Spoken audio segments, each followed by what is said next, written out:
누가복음 7장. 예수께서 듣고 있던 사람들에게 이 모든 말씀을 마치고 가버나움으로 들어가셨습니다. 그곳에는 백부장 한 사람이 있었는데 그가 신임하는 종 하나가 병이 들어 거의 죽어가고 있었습니다. 백부장은 예수의 소문을 듣고 유대 장로들을 예수께 보내 자기 종을 낫게 해달라고 부탁했습니다. 장로들이 예수께 와서 간곡히 부탁했습니다. 이 사람은 선생님이 그렇게 해주실 만한 사람입니다. 그는 우리 민족을 사랑하고 우리 회당도 지어주었습니다. 예수께서는 그들과 함께 가셨습니다.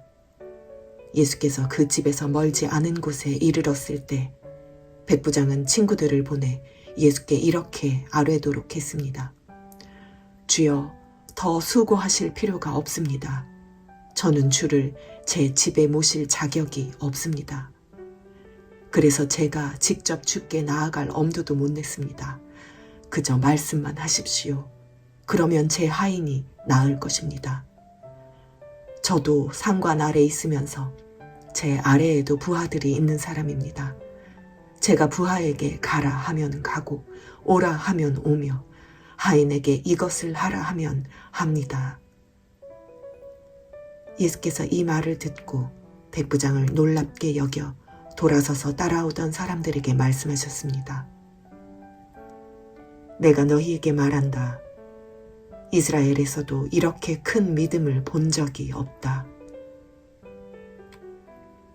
백부장이 보냈던 사람들이 집으로 돌아가 보니 그 종이 벌써 나아 있었습니다.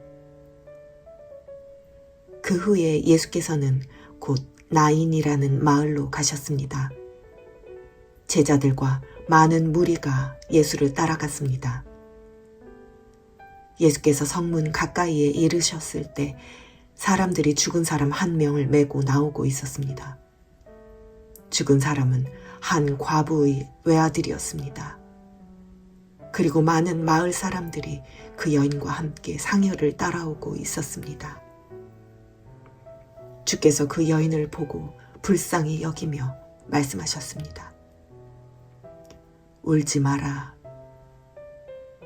그러고는 다가가 관을 만지셨습니다. 관을 메고 가던 사람들이 멈춰서자 예수께서 말씀하셨습니다. 정년아, 내가 네게 말한다. 일어나거라. 그러자 죽은 사람이 일어나 앉아 말하기 시작했습니다. 예수께서는 그를 그의 어머니에게 돌려보내셨습니다. 그들은 모두 두려움에 가득 차 하나님을 찬양하며 말했습니다. 위대한 예언자가 우리 가운데 나타나셨다. 하나님께서 자기 백성을 돌봐주셨다. 예수에 대한 이 이야기가 온 유대와 그 주변 지역에 널리 퍼져나갔습니다. 요한의 제자들이 모든 소식을 요한에게 알렸습니다. 요한은 제자들 중 두 사람을 불러 주께 보내며 선생님께서 오실 그분이십니까? 아니면 저희가 다른 사람을 기다려야 합니까? 라고 물어보게 했습니다. 그 사람들이 예수께 와서 말했습니다. 세례자 요한이 저희를 보내 물어보라고 했습니다.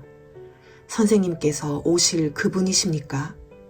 아니면 저희가 다른 사람을 기다려야 합니까? 바로 그때 예수께서 질병과 고통과 악한 영들에게 시달리는 사람들을 많이 고쳐주시고 보지 못하는 많은 사람들도 볼 수 있도록 해주셨습니다. 예수께서 요한이 보낸 사람들에게 대답하셨습니다. 돌아가서 너희가 여기서 보고 들은 것을 요한에게 전하라. 보지 못하는 사람이 다시 보고 다리를 저는 사람이 걷고 나병 환자가 깨끗해지며 듣지 못하는 사람이 듣고 죽은 사람이 살아나고 가난한 사람들에게 복음이 전파된다고 하라. 나로 인해 걸려 넘어지지 않는 사람은 복이 있다. 요한이 보낸 사람들이 떠나자 예수께서는 사람들에게 요한에 대해 말씀을 시작하셨습니다. 너희가 무엇을 보려고 광야에 나갔느냐? 바람에 흔들린 갈대냐? 그렇지 않으면 무엇을 보려고 나갔느냐? 좋은 옷을 입은 사람이냐? 아니다. 화려한 옷을 입고 사치에 빠져 사는 사람은 왕궁에 있다. 그러면 무엇을 보려고 나갔느냐? 예언자냐? 그렇다. 내가 너희에게 말한다. 요한은 예언자보다 더 위대한 인물이다. 이 사람에 대해 성경에 이렇게 기록됐다. 보라, 내가 내 앞에 내 사자를 보낸다. 그가 내 길을 내 앞서 준비할 것이다. 내가 너희에게 말한다. 여인에게서 난 사람 중에 요한보다 더 큰 사람은 없다. 그러나 하나님 나라에서는 가장 작은 사람이라도 요한보다 더 크다. 요한의 설교를 들은 사람들과 심지어는 세리들도 요한의 세례를 받았고 하나님이 의로우신 분임을 드러냈습니다. 그러나 바리새파 사람들과 율법학자들은 요한에게 세례를 받지 않았고 자기들을 향한 하나님의 계획을 물리쳤습니다. 그러니 이 세대 사람들을 무엇에 비교할 수 있을까? 그들은 무엇과 같을까? 그들은 시장에 앉아서 서로 부르며 이렇게 말하는 아이들과 같다. 우리가 너희를 위해 피리를 불어도 너희는 춤추지 않았고 우리가 애곡해도 너희는 울지 않았다. 세례자 요한이 와서 빵도 먹지 않고 포도주도 마시지 않자 너희는 저 사람이 귀신 들렸다라고 하며 인자가 와서 먹고 마시니 너희가 말하기를 보라 저 사람은 먹보에다 술꾼으로 세리와 죄인의 친구다라고 말한다. 그러나 지혜의 자녀들이 결국 지혜가 옳다는 것을 인증하는 법이다. 한 바리새파 사람이 예수를 저녁 식사에 초대했습니다. 그래서 예수께서는 그 바리새파 사람의 집으로 들어가 식탁에 기대어 앉으셨습니다. 그 마을에 죄인인 한 여자가 있었는데 예수께서 그 바리새파 사람의 집에 계시다는 것을 알고는 향유가 든 옥합을 가지고 와 예수의 뒤로 그 발 곁에 서서 울며 눈물로 그분의 발을 적셨습니다.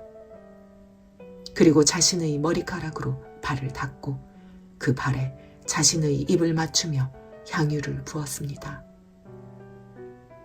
예수를 초대한 바리새파 사람이 이 광경을 보고 속으로 말했습니다. 만약 이 사람이 예언자라면 자기를 만지는 저 여자가 누구며 어떤 여자인지 알았을 텐데 저 여자는 죄인이 아닌가? 예수께서 그에게 말씀하셨습니다. 시몬아, 내게 할 말이 있다. 그가 대답했습니다. 선생님, 말씀하십시오. 어떤 채권자에게 빚을 진 두 사람이 있었다. 한 사람은 500데나리온을 또 한 사람은 50데나리온을 빚졌다. 두 사람 다 빚 갚을 돈이 없어 채권자가 두 사람의 빚을 모두 없애주었다. 그러면 두 사람 중 누가 그 채권자를 더 사랑하겠느냐? 시몬이 대답했습니다. 더 많은 빚을 면제받은 사람이라고 생각합니다. 예수께서 말씀하셨습니다. 내 판단이 옳다. 그러고 나서 예수께서는 그 여인을 돌아보고 시몬에게 말씀하셨습니다. 이 여인이 보이느냐? 내가 네 집에 들어왔을 때 너는 내게 발 씻을 물도 주지 않았다. 그러나 이 여인은 자신의 눈물로 내 발을 적시고 자신의 머리카락으로 닦아주었다.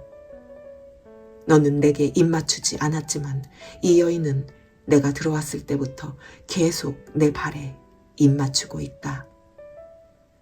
너는 내 머리에 기름을 부어주지 않았지만 이 여인은 내 발에 향유를 부어주었다. 그러므로 내가 네게 말한다. 이 여인은 많은 죄를 용서받았다. 그것은 이 여인이 나를 많이 사랑했기 때문이다. 그러나 적게 용서받은 사람은 적게 사랑한다. 그러고 나서 예수께서 여인에게 말씀하셨습니다. 네 죄들이 용서받았다. 식탁에 함께 앉아있던 사람들이 수군거리기 시작했습니다. 이 사람이 도대체 누군데 죄까지도 용서한다는 것인가? 예수께서 여인에게 말씀하셨습니다. 내 믿음이 너를 구원했다. 평안히 가거라. 아멘.